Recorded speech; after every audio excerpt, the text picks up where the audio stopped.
Good morning, everyone, and happy Sunday. I'm Charlotte McGinnis, and as always, want to thank you for tuning in and joining me live or at your convenience at a later date. And as I look over my shoulder, yes, we still have our Christmas tree up, and we just like it. Makes us feel good. So yes, right back there, there it is. So it just made me giggle. So I hope you guys are having a great day. Looking forward to this conversation today because it's something I think that we all sort of think about, would like a healthier approach. What do we do with money? What do we do without money? What's it all about? Things like that. And of course, most importantly, the spiritual meaning of it and the energetic means to which we either have it or don't have it. But before we go there, I'd like to just put prayers for peace everywhere in the world, and that certainly includes LA and New York at this time, that those parties involved find a peaceful way to resolve this in the greatest good for everybody. So it's always my prayer, and yeah, we've got to learn to stand on the side of love and stand on the side of peace and unity, and whatever it is that can bring that.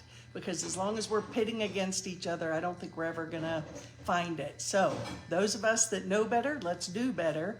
Let's send love. We don't have an agenda, just peace, love, forgiveness, thy will be done, and do our best not to get caught up in the fear and the drama of what's happening, because that is feeding more of what we don't want.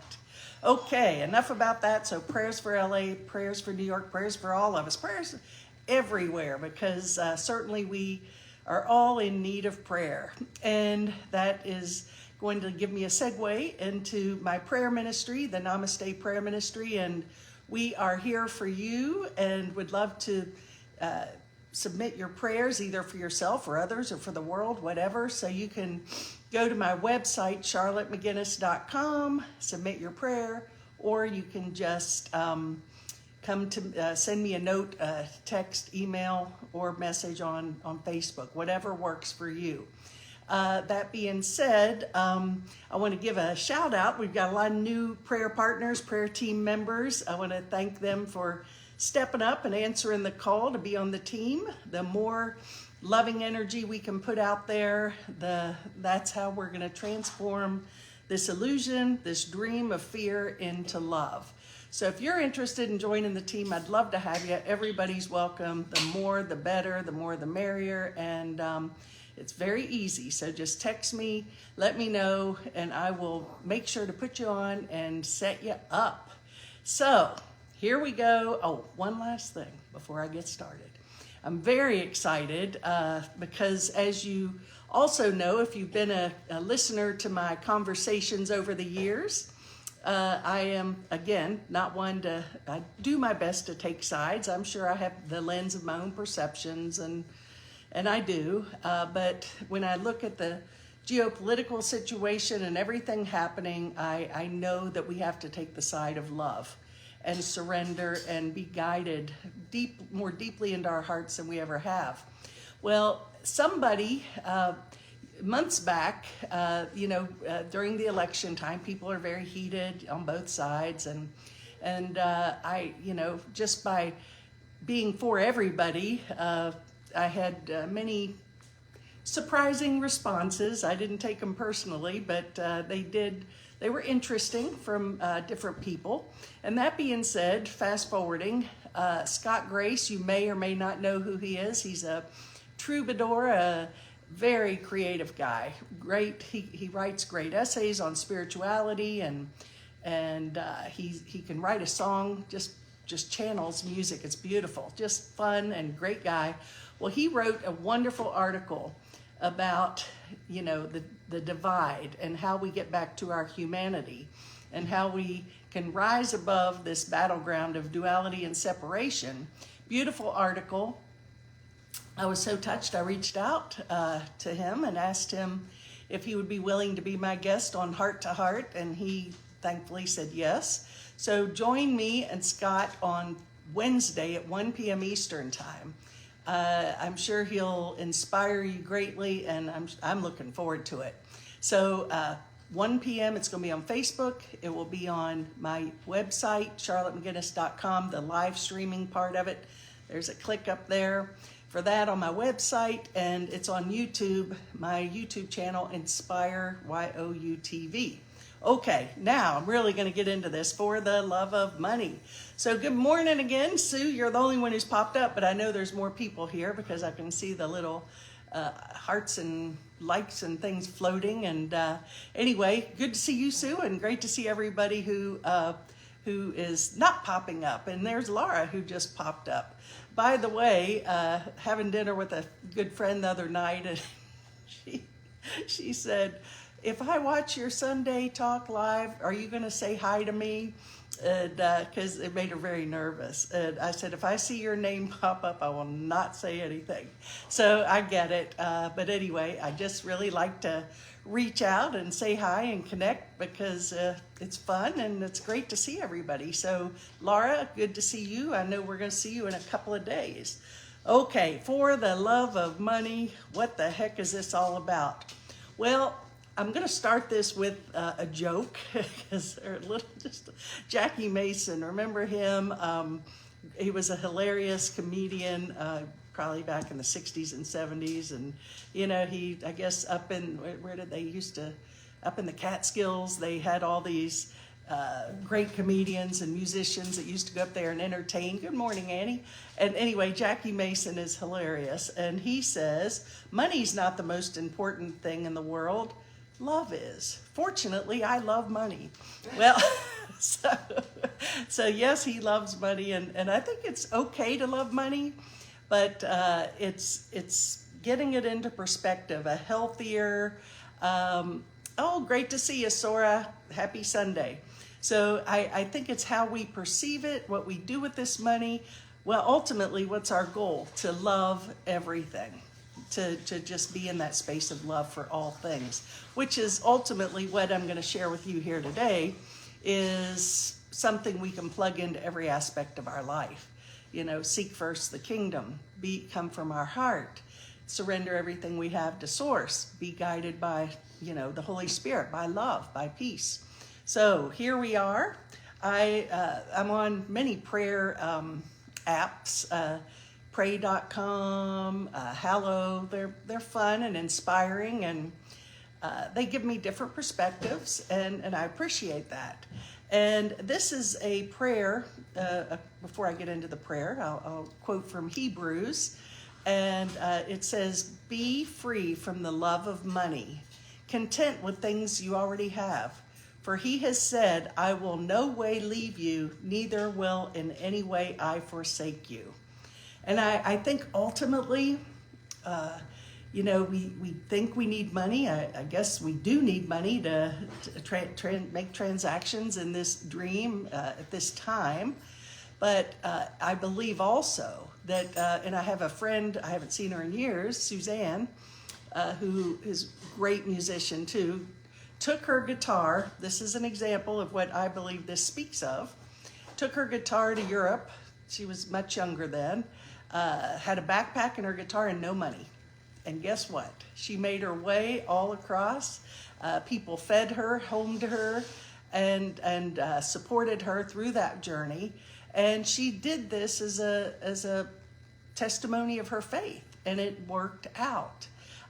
There are many, you know, that's an extreme example, but for her, it's sort of, I'm sure it was very confirming of like, yes, we are taken care of. And ultimately we are. If we really surrendered, all would be well and everything would be taken care of. But I don't think I'm there yet. So I have savings and retirement and Social Security and insurance, as I bet bunches of you all do as well. And I just have those for whatever reason. Some because you have to, and some because it just makes sense and like, okay, well, we'll just take care of this. But I'm not fretting or worrying about the future or not having or having or whatever. I have those in place and going with my life. So good morning, Donna. But ultimately, as I said, there's a lot of uncertainty. There's a lot of fear around money, lack thereof. There's a lot of fear about a lot of things right now. And I don't think plugging into the old programs and paradigms and everything we've clung to for safety and support of the past is going to get us through whatever hiccup this is in our spiritual evolution collectively and individually. So what do? Well, we got to work on the inner stuff. It's all an inside job.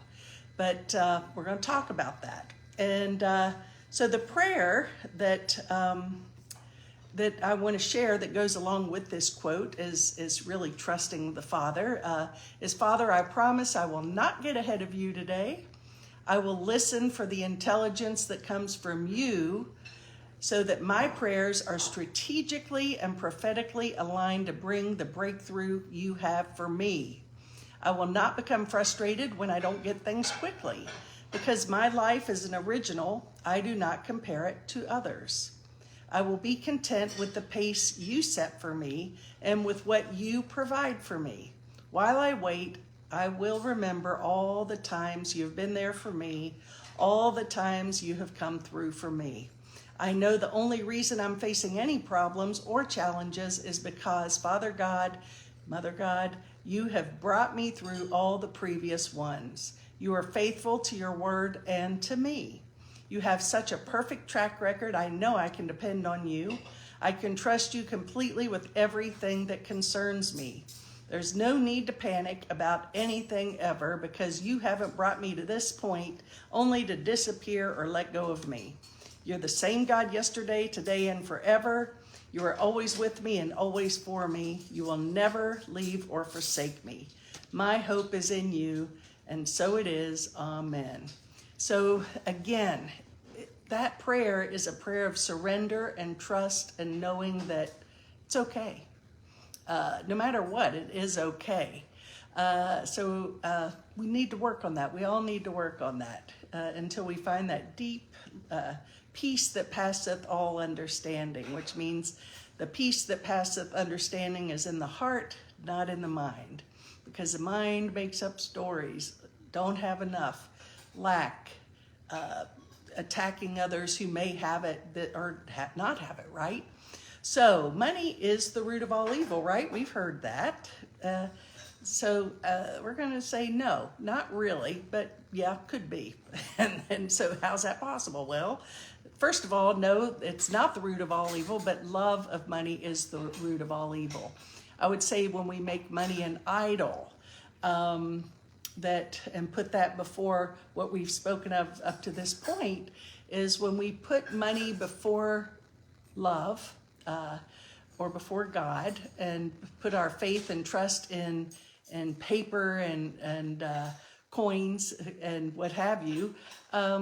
Yes, we need those, but again, work from the top and then seek first the kingdom and then see where we're led and what we're guided to do.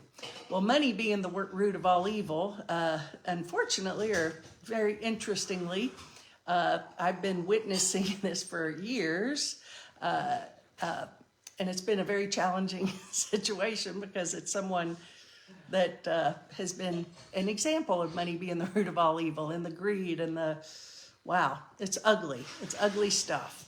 And so I just pray, thy will be done. I don't have an agenda. It's just like, it's only my burden if I choose to accept it as my burden. Hey, Sandy, welcome back. Are you back in the United States? So good to see you. But anyway, yes, what do we do what do we do with this idea? Well, this quote I thought was interesting. It says, "Cursed be he above all others who is enslaved by the love of money. Money takes the place of brothers, takes the place of sisters, takes the place of parents, and money brings us war and slaughter." And that is very personal. It happens both in families, it happens in churches, it happens in business, it happens in governments, it's everywhere. And I've been a part of all of this. I've witnessed it. I'm sure you guys have as well. And it gets ugly sometimes. And I think that I read something just in passing today that it was Doc Childer. He is the mastermind behind Heart Math. And I'm looking here for that quote I was hoping to find. And I can't find it. So, but I'm going to try to do the best I can. But anyway, what he says in my surmise is that the only reason we're here is to learn to get along. That's the purpose of being in this body on planet Earth. And we're not going to get along as long as we're loving idols, as long as we're looking outside, as long as we're seeing ourselves as separate from each other. Just doesn't work. As long as we have idols, that's the whole idea or the teaching of the golden calf, the worship of gold more than God. And God, I want to say that this God that I speak of, my understanding is I am biblically interested and see great merit and value in the Bible, for sure. I also see great value in many teachings and philosophies. And I heard someone yesterday, I was in the garage working my plants and was listening to a podcast, and of all people, who was this kid's name? Kirk Cameron. I don't know if he just popped up, and I don't know if you remember him from a sitcom years ago, but he's become an influencer, and his podcasts are Christian based, and he's very interesting, and he has some good ideas. And he was sharing something. He put up a little clip from a person he thought a lot of, and the way this guy interpreted God and Scripture, and this really resonated with me. And what they said was, I'm not a fan of religion. I'm a believer in God. I'm a believer in Jesus and their message. And that's what I do believe, that religion and churches serve a purpose. But ultimately, I think even then, there's a point to where and even the Course in Miracles says there's a point where we have to just take, trust and let go of the parachute and just know that it's all okay. And so we go more directly to God. We look at Jesus and other masters as examples and teachers of how we can live from a greater degree of love in all we do. And so, I see God ultimately, when my vision is correct and not in judgment and fear and anger, like I can get more than I'd like to admit. But anyway, but when I have that God vision, those God eyes, then I just see love everywhere. And I'm grateful for that. So that's where we need to go more to. The Bible teaches that money is a good gift from God, but it also is a major temptation and can be a terrible master. Here's a couple of quotes from Scripture that you might find interesting. From Timothy, for the love of money is the root of all sorts of evil, and some, by longing for it, have wandered away from faith and pierced themselves with many griefs. And I've seen that, so the love of money. We're going to get to the good part about money, but this is an interesting perspective and something I think that exists in our world today, and maybe with you or me or whoever. Matthew, no one can serve two masters. Either you hate one and love the other, or you will be devoted to the one and despise the other. You can't serve both God and money. When I look at that down, I look at it as a trickle effect again. You can't serve two masters. My master is not money, my wealth, my stuff, my degrees, my trophies, whatever it is. I am far greater than any of that. And so we have to, those are all great experiences and they're fun things, and keep going at it, and it's wonderful. But seek first the kingdom of heaven, seek first love, and everything else will trickle down from that. That's the real trickle down economy, if you ask me. And Hebrews, keep your lives free of the love of money and be content with what you have, because God has said, I will never leave you or forsake you. So I think that's very powerful, because it's, if we can just be grateful for everything we have, grateful that I've got this chair, grateful that I can do this, grateful that you all are here, grateful for my health, grateful for my family and my partner and my animals and friends. I mean, there's so much to be grateful for. And the good news is that the more we're grateful, I'm even learning to be grateful for those things that I think I don't like. And the only reason I don't like it is because I'm judging it and I think I know better, which I don't. But that's another talk. But anyway, gratitude gives energetically, Abraham Hicks, Abraham speaks that the power of gratitude creates a vibration of allowance for us to receive more to be grateful for. So, you all probably have heard as well, the number one cause of divorce is about money. It's always the money issue. One spouse probably spends more than the other one wants them to, or one has a different idea of saving, or what have you, or spending. So, again, if we give it to God, if we really go into our hearts, we'll be guided to spend and do with that money the holiest thing we can. And I don't think that means we give it all to the local food bank, even though certainly a worthy cause. But I think that it when we say, God, here's my money, here's everything, I give all I have, all that I am to you, use it for the greater good of all. And I don't think God will just say, okay, I'm taking it all, and you're not going to have any more money because they all need it. I think that actually we're supported even more than we could ever imagine. There is joy involved with this. It's all good. And Leslie, good morning to you. Another thought that just comes to mind is, in relationships, money can be a touchy subject, and people borrowing money and loan versus a gift. And I've heard it said that, if you're going to loan somebody money, don't loan it to them, because you might not get it back and then you're going to have a resentment. So instead, just make it a gift. So lots of things to think of. I don't know how I think about that one. Sometimes a loan is appropriate and a good thing. So that's just my thought.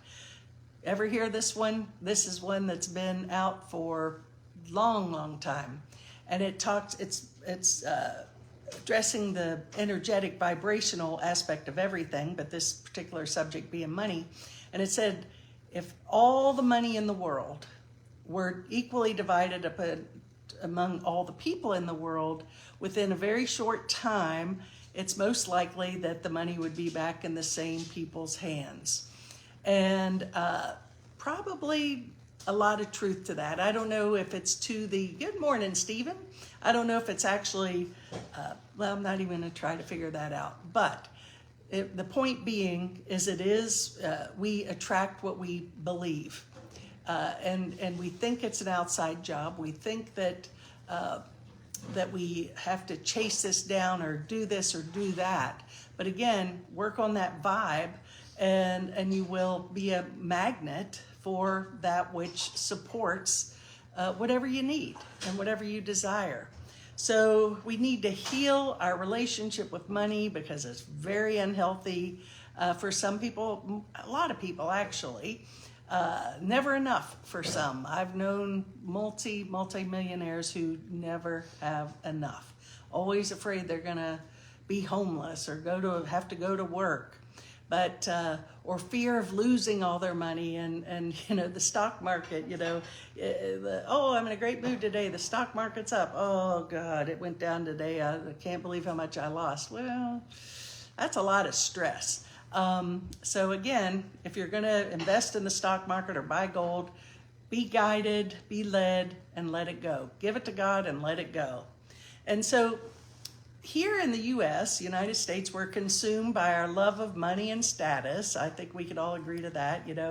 We worship the athletes, the celebrities, all, money and getting more and whatever. And and then we look, we're always looking for that next best and greatest thing. Like, oh, if I just get that promotion, all will be well in my soul. And I love this. It says there's one fatal flaw to this mindset. It's all smoke and mirrors. Well, life is all smoke and mirrors, and it's because if we're looking externally, this is a projector. So it's just gonna show me where my soul is still calling for healing, in need of work and forgiveness, and maybe I gotta work on my perspective with finances or health or relationships, what have you. But if I am quiet enough, I can be guided and led.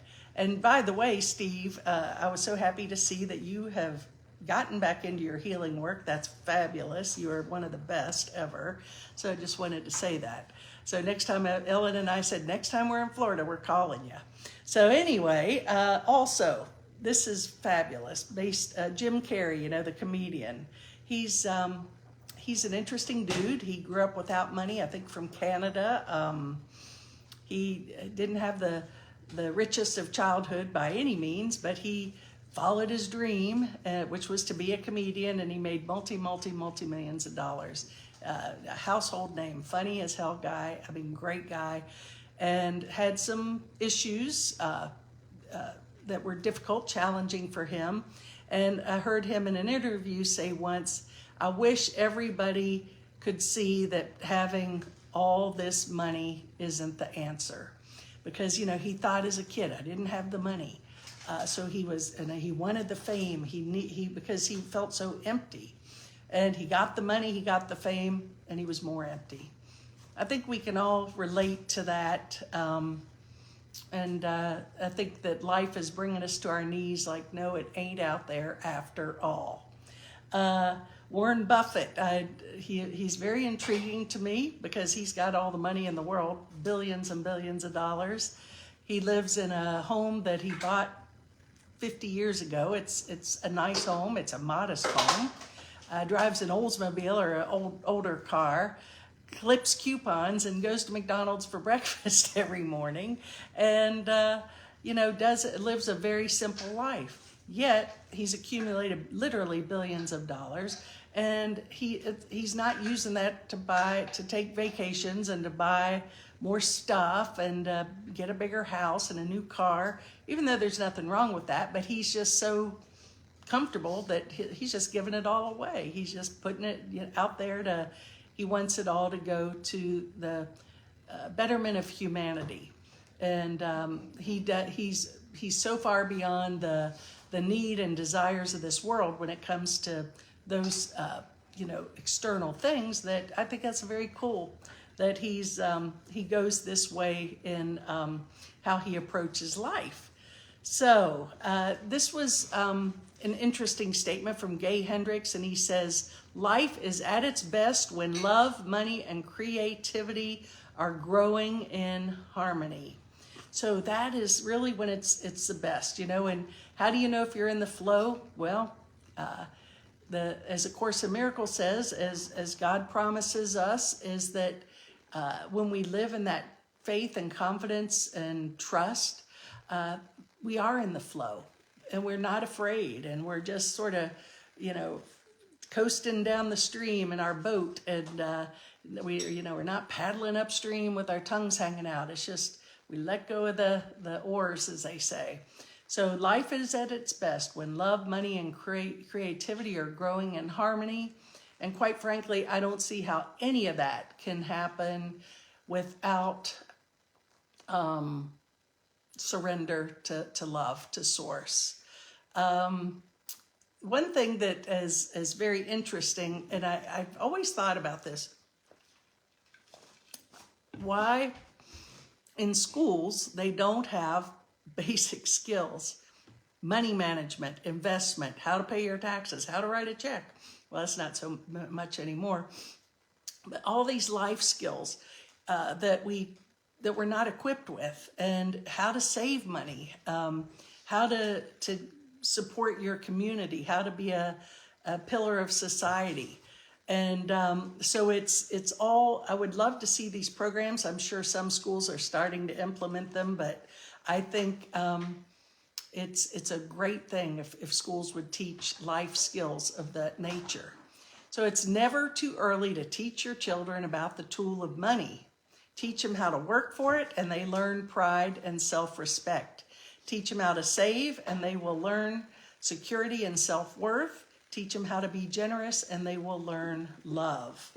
And I think that's so powerful. And this is from Margaret Thatcher, what I've just read. She also says, nevertheless, the 10th commandment, thou shalt not covet, recognizes making money and owning things could become selfish. But it's not the creation of wealth that is wrong, but love of money for its own sake. The spiritual dimension comes in deciding what one does with his or her wealth.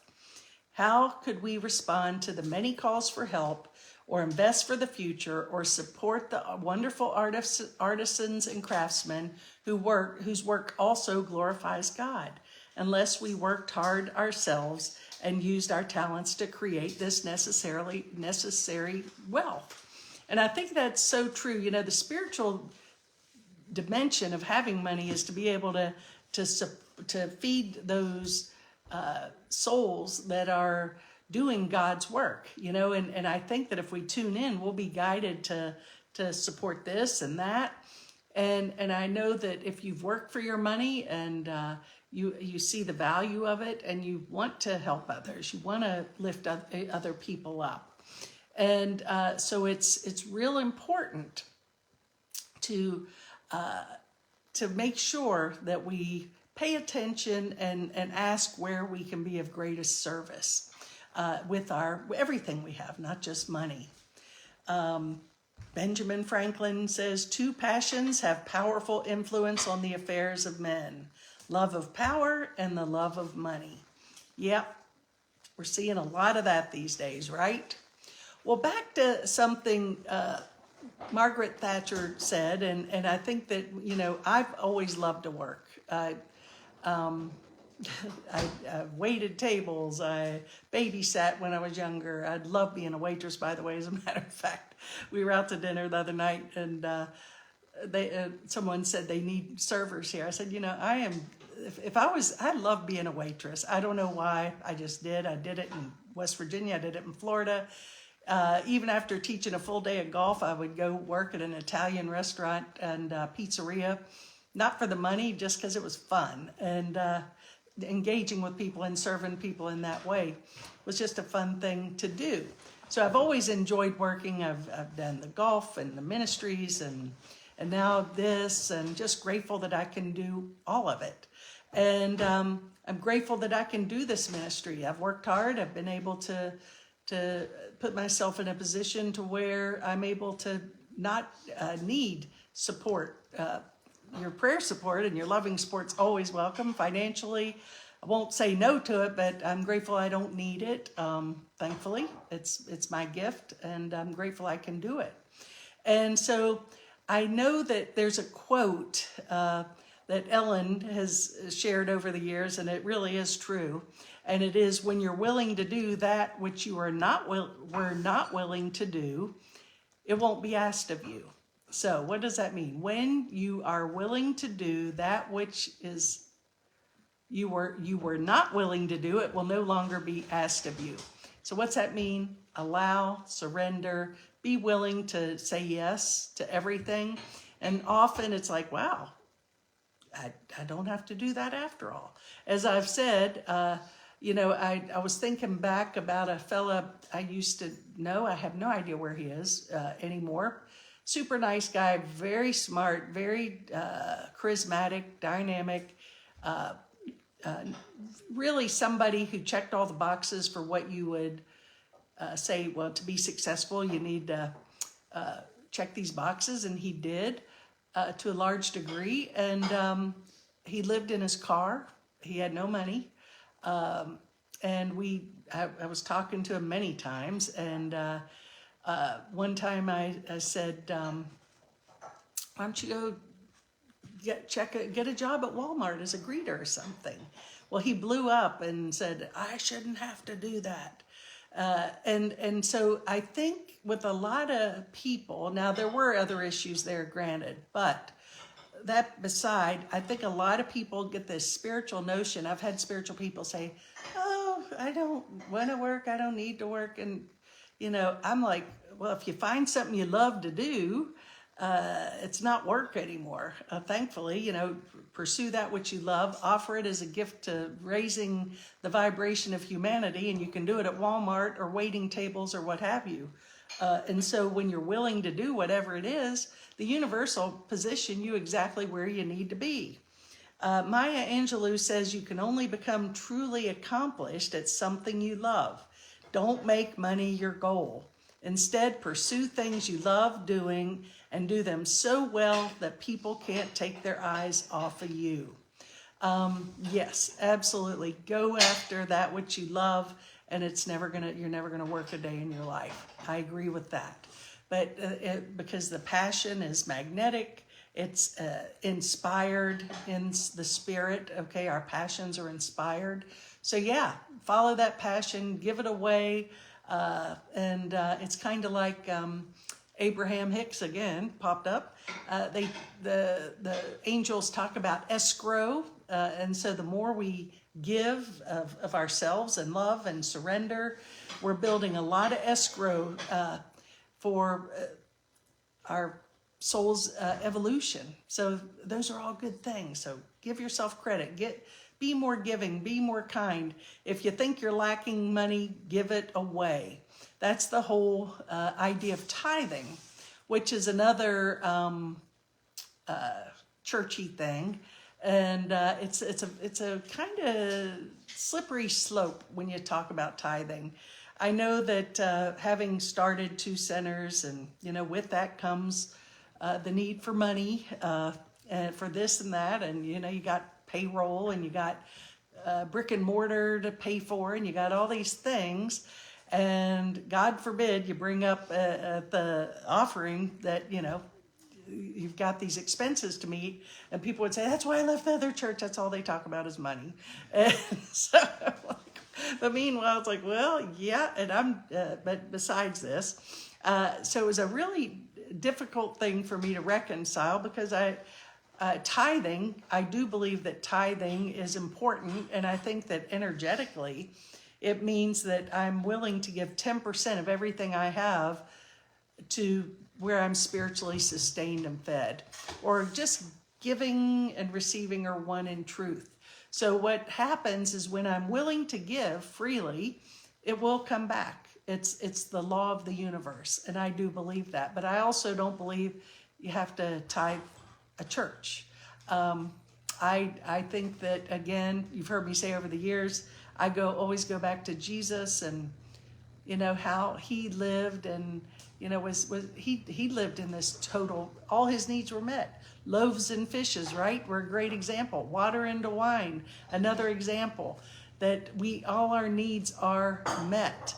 And I don't think he ever had any intention of building a church or building he lived very simply and spoke in the mountains and wherever, he just showed up, and there, wherever he was, God was, love was, and he just talked and was doing his thing. And so I think often in churches it becomes more about the stuff than it does about God and about love. I do believe the greatest value in church, I do think there's great value in church, and that is community.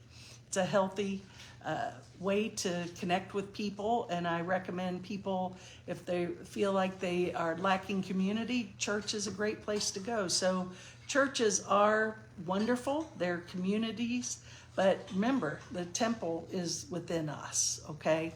The kingdom of heaven is within us, and certainly if you're guided to go to a church for connection, I get it. I think it's very healthy and wonderful. But don't put that before the kingdom. And so everything, like everything in the universe, Everything is neutral. We give everything all the meaning it has through the lens of our own perception. And our perception comes from our programs.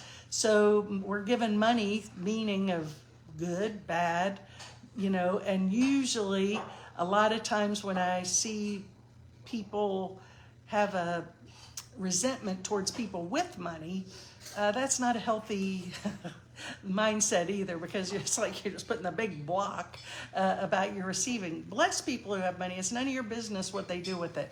Okay, what I'm talking to myself, I'm talking to you. Whatever you do is none of my business, and it's okay whatever you choose to do.